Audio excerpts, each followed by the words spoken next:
guys, what's up? Aru. The captain is one of those characters that definitely is the strongest in all of Natlan, if not all of the VAT, but rarely if ever do we actually see him fight in battle, but his eternal face-off and paradox against Ronova did give us a glimpse of what the #1 Harbinger is actually capable of, and we might even see more of his potential down the line as Master of the Leyline. While the captain could have shown us more of his powers and abilities frontline and center, we were instead shown a glimpse of his true goals ever since the start of Natlan, which was then followed by the finale that honestly felt familiar in more ways than one. The same could be said for Ronova as well, since we didn't get to see what would happen if Ronova rejects the rule of immortality. But we do have some implications, which we could only guess would trigger the wrath of the Heavenly Principles. But that's actually what I want to focus on in this video, along with some details that you missed in the events leading up to this final face-off since 5.1. A short and sweet breakdown of Capitano's plan to challenge the limits of what a Shining Shade could do, all under the guise of saving the thousands of souls trapped outside of the Night Kingdom, and an example of the perfect paradox that only he himself is capable of doing, but also as a carrier of his modified Leyline heart. Timestamps will be down below as usual, so let's get started. To set the situation of both Natlan and the Night Kingdom, we're plunged into a vision of the captain and his promise to the souls of the night in our dreams. What you might not have noticed is that this short dream is actually its own quest in the latest chapter, which is then expounded upon in our visit to the people of the Springs and the final testing of our ancient name near the Children of Echoes. A detail you might not have noticed here is the leaking energy from the captain's chest, which if you could remember is actually a hole that was punched in by Mawika in 5.0. The captain's initial plan was to challenge Mawika directly to change Natlan's leader, and by extension changing the plan to save Natlan entirely. It's also safe to assume that the captain is no longer a human, but a cyborg modified to consume knowledge and fight almost endlessly in perfect condition as a super soldier. But at this point, his modified heart, which was supposed to be used to gain knowledge, was now being used as a vessel to keep the lost souls that he could find. If he chose to instead continue harvesting knowledge, he would still be at his peak potential and would defeat Mawika easily, and maybe even challenge Ronova's rule with the possibility of still being able to move, even with his curse of immortality, which would make him a playable character early, and would be quite the powerhouse if his kit matches his lore. But because he is human, and since he chose to save as many souls as possible, his power as a super soldier paired with his curse of immortality is now reduced to his own human strength alone. But despite that, his raw strength is still quite comparable to an Archons and still deserves the title of peak human power.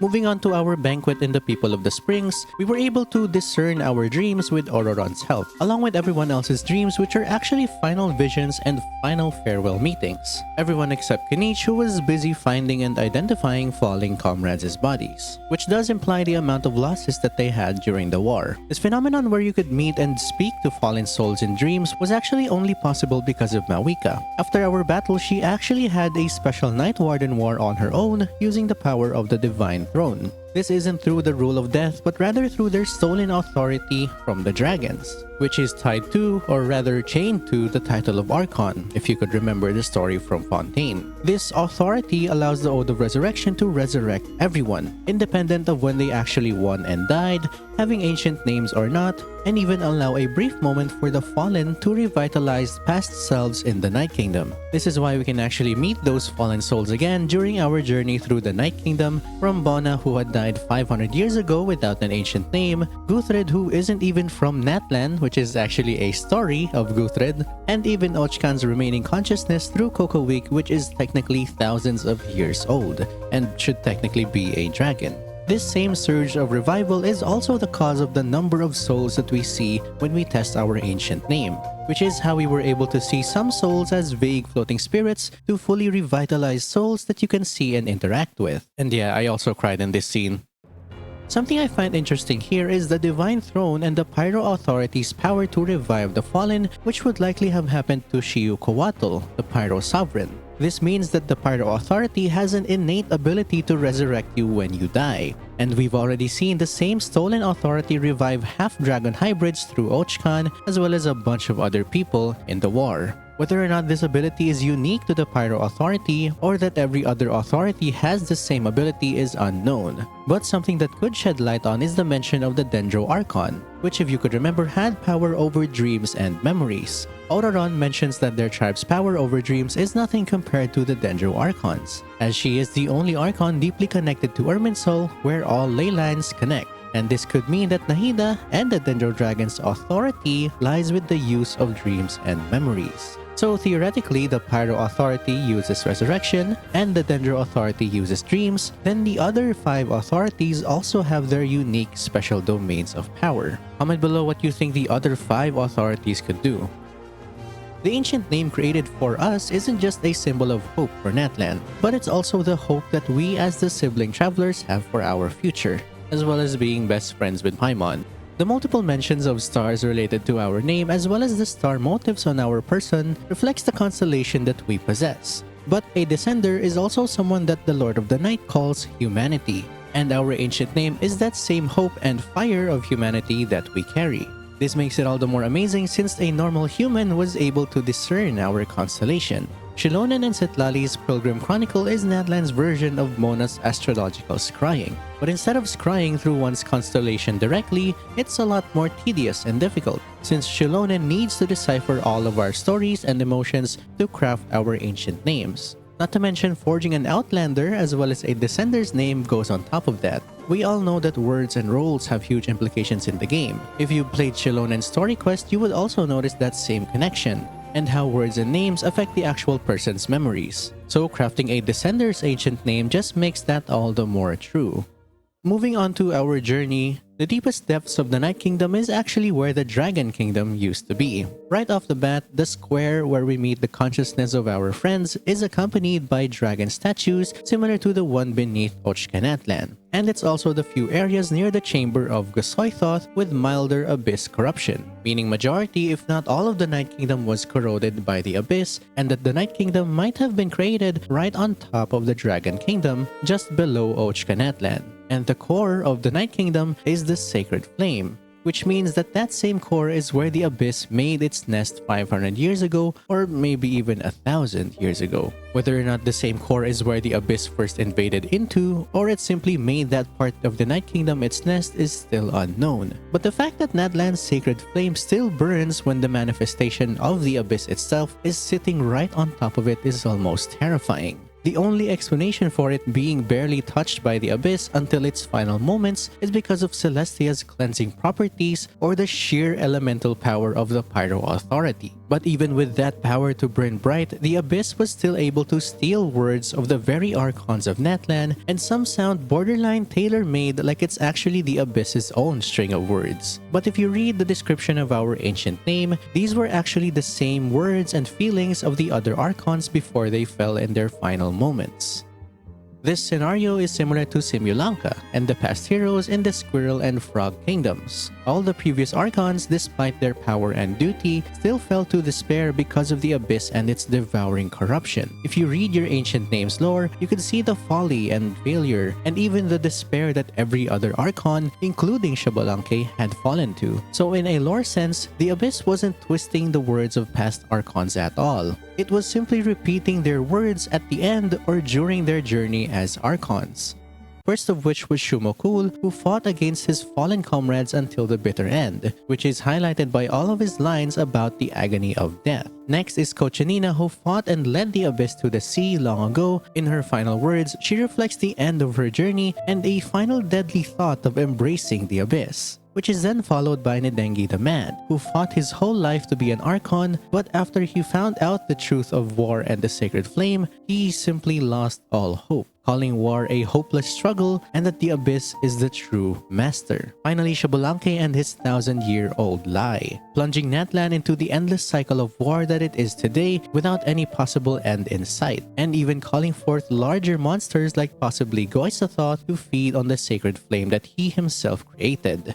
Mawika, however, saw a way to break that with her own resolve, not bowing down to the fate of Natlan's endless war, but seeing a path to end the true war that it had planned long ago, which is exactly what happened to the Frog and Squirrel Kingdom in Simulanka. This exact plan allowed Natlan to be free from Ronova's rules, as well as leading to the celebration of the Traveler's ancient name. But breaking that cycle and saving all of Natlan comes at a very steep price, a price that is properly named death. This then leads us to Ronova appearing in Natlan to harvest and bear witness to the destined death of Mawika as payment for using the Rule of Death. If you're wondering why it was in Natlan, it's basically where Xbalanque and Ronova first met. Dying for using the Rule of Death isn't something that happens in return like a double-edged sword, but rather it's a rule that must be upheld no matter what. Regardless of how it was used or how much of it was used, death is still the price to be paid as a rule. Now this segment is a bit tricky in that there are multiple connected stakes and stakeholders being considered. The Abyss has been defeated, but it's possible that it may return, since it feeds on other worlds just like the Vat. To fend off against the Abyss, which would likely return to invade Natlan again, they would need the Ode of Resurrection and the Sacred Flame, of which relies on the Night Kingdom and the Rule of War. Winners shall burn bright and losers must turn to ash, which is the rule created to extinguish the Abyss entirely without it rematerializing. But the Night Kingdom can only be sustained if the Lord of the Night stays alive, and the Lord of the Night is already on her last legs. There's also the modified structure of the ley lines, which is specifically made by the Heavenly Principles. This leads to denying drifting souls from entering the Night Kingdom and the ley lines itself to avoid abyssal infection. You may remember the dilemma with forbidden knowledge that could only be removed by taking away Rukkhadevara's existence entirely. So any form of other spreading would require immense life force that Nahida currently doesn't have the power to do, and neither does the Lord of the Night. This rule I'm sure will be explained further in the upcoming Lantern Rite with the Hutao's second story quest.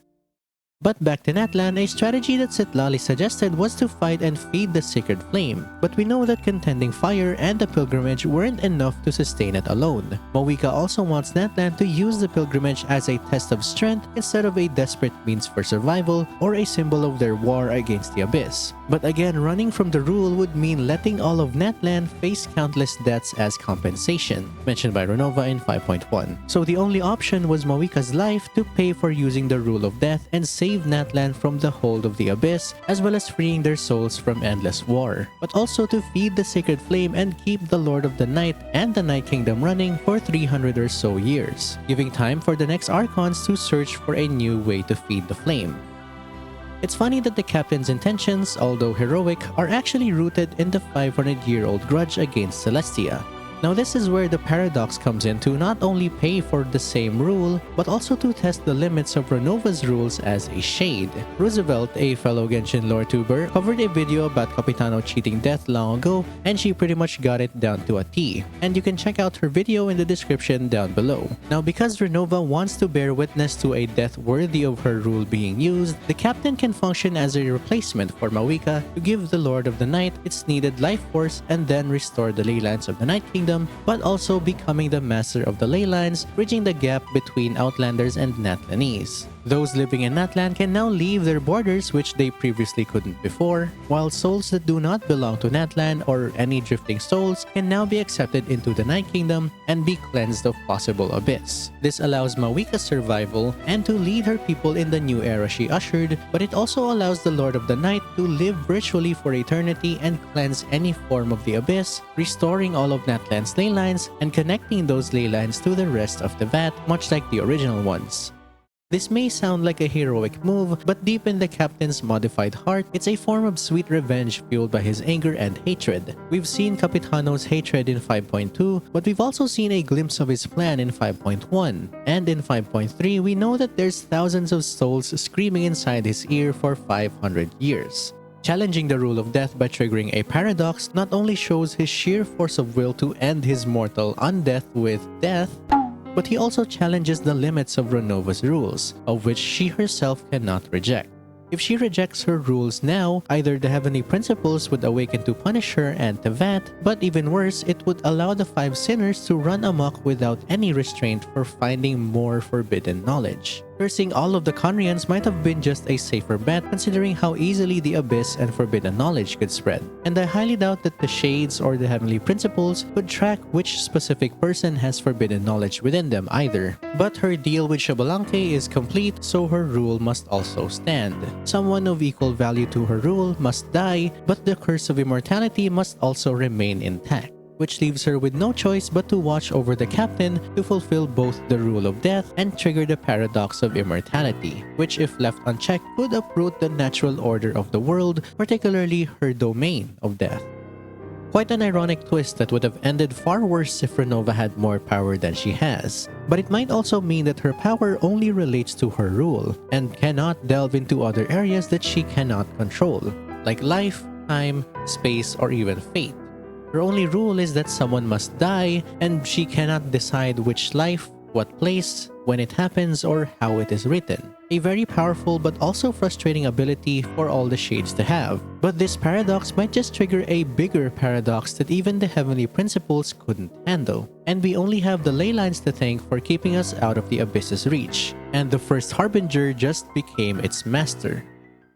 So that's pretty much how the Archon quest is going so far. Now if you enjoyed watching this and would like to see more, be sure to like, comment, and subscribe to stay updated on my future posts. There's still Mawika's story quest and Sitlali's tribe quests, but that's pretty much everything in terms of Natlan's main story. And it ended with quite a big question mark on one of our fan favorite characters. I'm actually curious on how the captain's paradox would pan out in the future. He's still a human, but he's honestly in the domain of the divines now. But he's also gonna need more than just a paradox to help.